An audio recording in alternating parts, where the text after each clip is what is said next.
Hello everyone, good morning, শুভ সকাল। আমরা যে বাঙালি তার প্রমাণ আমরা হায়দ্রাবাদে এসে দিচ্ছি। তো আজকে রবিবার, আমরা এখন ঘুম থেকে উঠেছি। এখন কটা বাজে জানো তো? এখন বাজে 11টা পরে ঘুম থেকে উঠেছি। এখন বাজে 11টা 20।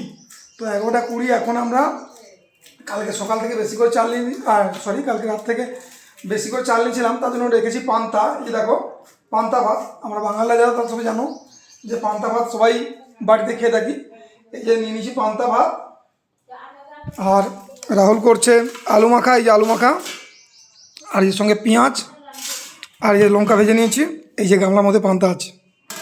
তো আমরা যে বাঙালি সেটা আমরা কিন্তু হায়দ্রাবাদে এসে ভুলিনি আমরা সেই কথাটা। তো এখানটায় অন্য অনেক কিছু খেতে পাওয়া যায়, যেমন ভন্ডা, তারপরে ইডলি ডোসা, এগুলো পাওয়া যায়। খাই, সেগুলো খাই না এমন কিছু নয়। তো পান্তা মাছ খাই। তো আজকে রবিবার ভাবলাম যে এত কিছু করার কিছু প্রয়োজন নেই। তো ঘুম থেকে 11টার সময় উঠে এখন আমরা খাচ্ছি পান্তা ভাত। তো কারা কারা বাড়িতে পান্তা খাও প্লিজ কমেন্টে জানিও, ঠিক আছে? ভিডিওটা এই পর্যন্ত, টাটা।